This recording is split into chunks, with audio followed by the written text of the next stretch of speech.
Welcome to In My Feelings, a safe space to talk all things NBA. We got a special guest up in the building today, man. I'm Big Waz. Pavy. My man. Bachelor Dur. My out man. now. Out now. Go download that. Check that out.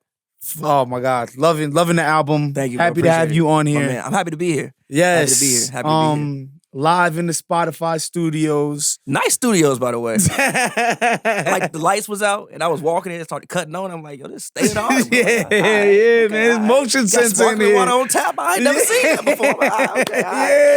Y'all doing your thing out here. They treating us decent. They treating us decent in here, Pav. Man, we got to watch game one of the NBA Finals together.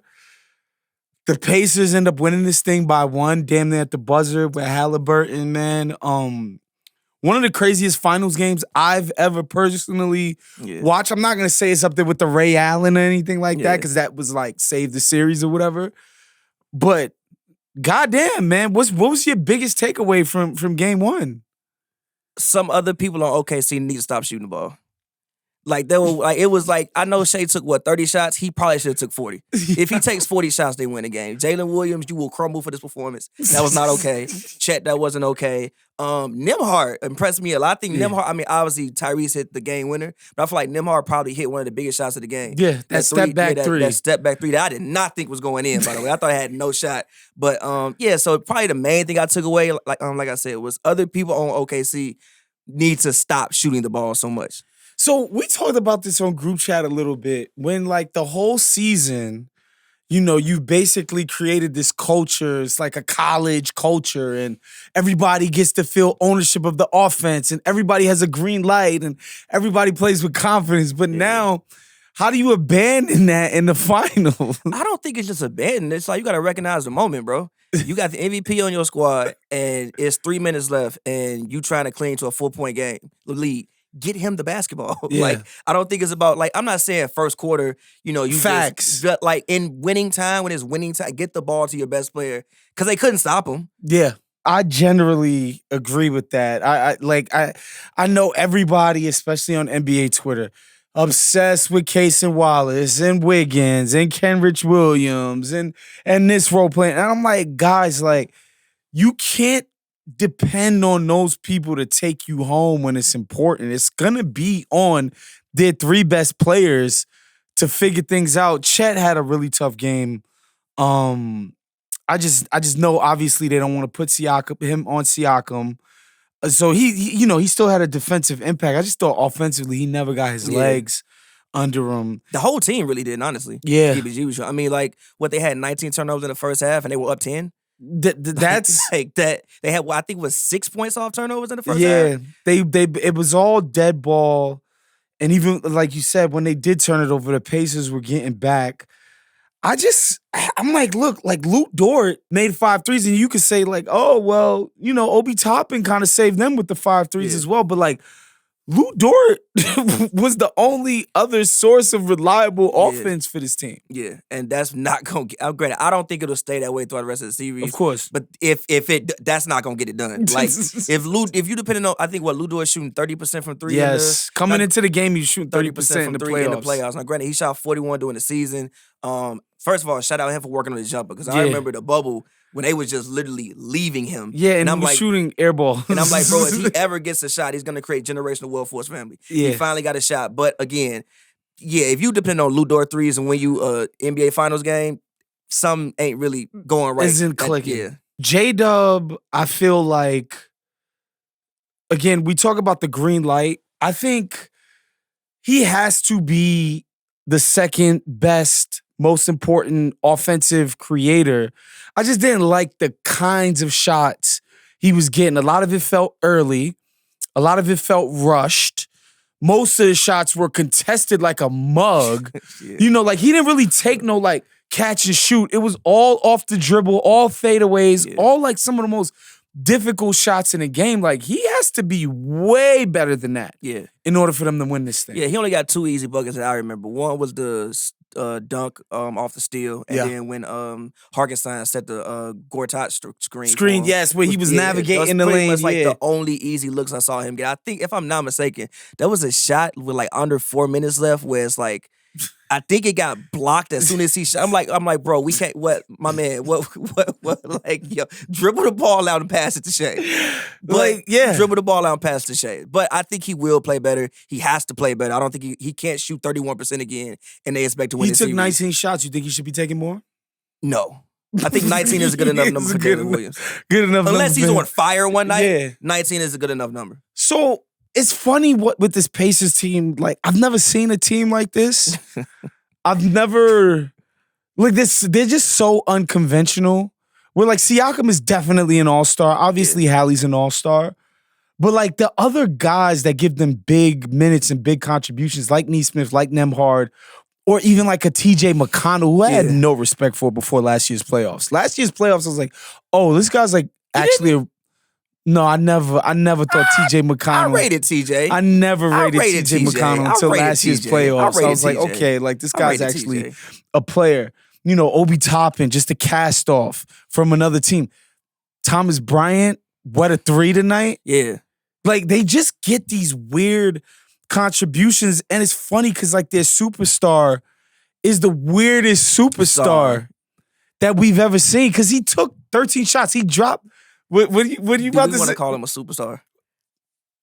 He's in the NBA Finals. I don't know, like making game winners. He's spearheading how many comebacks? I agree with you. I just don't know if I want. He's not their best player. Yes, he's their best player. Okay. But I don't think this team has any, in my personal opinion, superstars. And I think what needs to get more credit is Rick Carlisle. Yeah. Rick Carlisle is putting on his Now, I don't know why. We shouldn't be shocked because we saw the Dallas Mavericks series against the Heat. And that whole playoff run, when I think if you go back to that time, not a single human being had them winning the championship. Yeah. And I thought Rick Carlisle was pulling out having J.J. Barea guard LeBron, and it worked. So, like, I think we really need to give more credence and put more respect on Rick Carlisle for what he's doing with this basketball team because I think he's just out-coaching a bunch of coaches. It's really crazy how well prepared they are. And I thought even in the first half, when they were coughing the ball up like a bunch of scrubs from, YMCA basketball, I don't think it was they weren't like prepared. It was like these guys were dribbling the ball off of their ankles. Yeah. Carlisle is killing, but like, what do you make of Haliburton though?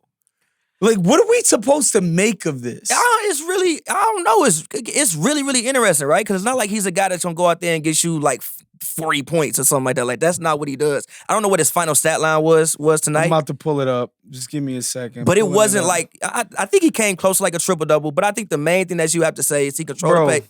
6 for 13, 2 for 7 from 3, 10 boards, 6 assists, 3 turnovers, plus 12 somehow.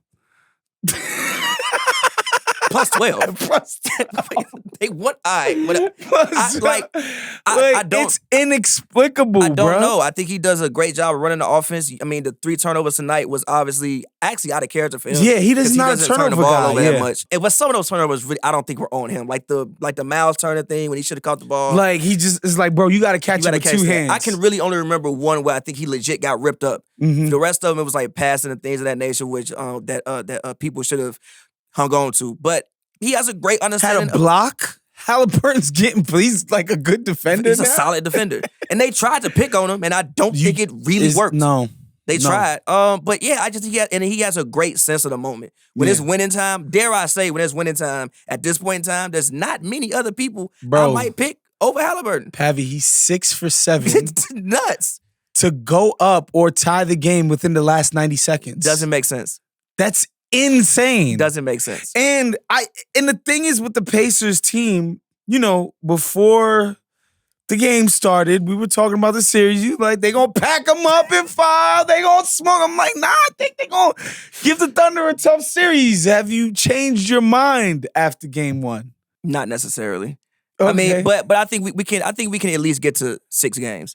I think we can at least get to 6 games. Granted, I think the Thunder. When will you stop doubting this team? I'm not doubting them. I think I respect everything they've done. I just think the Thunder are literally better. Yeah. If they lose a series, that is a disappointment. Yeah, that's fair.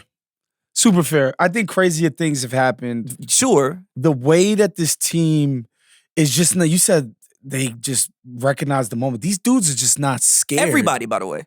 It's not just one person. Everybody, the whole by the way. team is clutch. Everybody, by the way. How is your whole team clutch? Like Neesmith will go out and hit a huge three. When he started making threes in the second, I was like, oh, God, here we go again. When that Miles Turner step back three off the glass, I'm like, all right, bro. All right, bro. Like, what y'all over there doing, bro? What type of wizardry are y'all over there doing, bro? It's voodoo. Yeah, so we think Chet, obviously, it's not like rocket science. Obviously, he has to play better. Yeah. J-Dub has to be better with shot selection. For sure. Shea probably needs to take 40 shots. For sure. I think the defense did what the defense is. You forced 25 turnovers? Yeah. Like, you played, you did what you were supposed to do. Very super high-paced game, which obviously both teams want. And I think Indy has to be coming out of this like, we can play way better on offense. For sure. Way better. For sure. Than 25 turnovers. Like, I'm talking about, like, even the most disgusting shots, because the Thunder will get you to take bad shots. Yeah. Obviously better than no shot at all. Yeah. So I'm just like, look, man, I'm on record. I think game 2 is must win for the Thunder. Of course. They can't win the series if they go down 2-0 going back to Indiana. Like, what do you think is going to happen on Sunday? I think the Thunder come out and get it done and win the game. One, because they have to. If they don't, this might be just looking quiet in the other direction. When I said, like, yo, we might be looking at a sweep, if they lose game 2. Yeah, they might get swept. Because the thing is, like, this is still a very young team. Like, we're still talking about second and third year players. Yeah. The only guy with championship experience is Caruso, and I love Caruso. But he's a role guy. He's exactly a role player. So you're still talking about a very, very young team. And the one concern that I personally always had with the Thunder is, I know, granted, they've been putting together really great team performances. I know what Shea gonna do, but the second guy is like, I don't. It's always I'm that's been the biggest question mark coming into the postseason. They won 68 games, but everybody's knocking them. Was like super young, super inexperienced, and like, can you count on J-Dub? Can you count on Chet? Can you count on the myriad of because they played like 12 guys or something insane today? Which I think probably needs to shorten up. Yes, like I'm sorry. Tighten the rotation. Grant, I'm sorry. I don't want to be disrespectful. I don't know his name, but number 25 in Oklahoma, like. AJ Mitchell? I'm like, I've watched some Thunder games. I swear I've never seen you play. This is the NBA Finals, bro. Let's get about 8-9 people that we trust to play. Like, hold on now. You might be getting a little too cute. Let's get like 8-9 people that we trust to play. Too big for your britches. So you think you still got the Thunder? I still got the Thunder. To take the series. I thought it was going to be a long series. I thought this could go 6 or 7 games. I picked the Thunder in 6. But I'm closer to 7 now, for sure. I'm not mad at that. I'm not mad at that. This is closer to like, where I thought it was like 65, 35 maybe. I'm thinking like 55, 45 now. I'm not mad at that. In terms of the outcome. And so, I still do think the Thunder are gonna win. But like, I'm having a great time watching this Pacers team. This is some of the most exciting stuff they provided. Like, and I don't even know how long. Pav, man, thank you for coming on with us today. Tell the people they can find you. Tell them about the album, all of that stuff. Yeah, man, you can find me pretty much everywhere at Pavy World. That's Pavy World, all one word. Also, check out my pod, Hoops and Brews. Shout out my homie TPJ. We've been doing that for a while. Yes. And I make music. Check out my album, The Bachelor Dirt. It's French. It's French. But yeah, go check that out. You can listen to that everywhere you want to stream music, or just go to pavverse.com. That's PAVerse.com and check it out there, bro. Appreciate it. My man, thank you for coming on. I want to give a big shout out to our producer, Victoria, who was staying late night to rock with us. You are greatly appreciated. You're the best in the game. Gahal I guess he was busy doing something called the Bill Simmons podcast. I don't know. But we good, man. I appreciate you, Vic.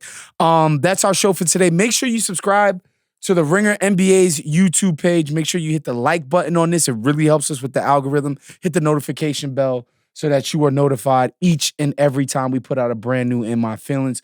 We'll see you guys next week. Peace.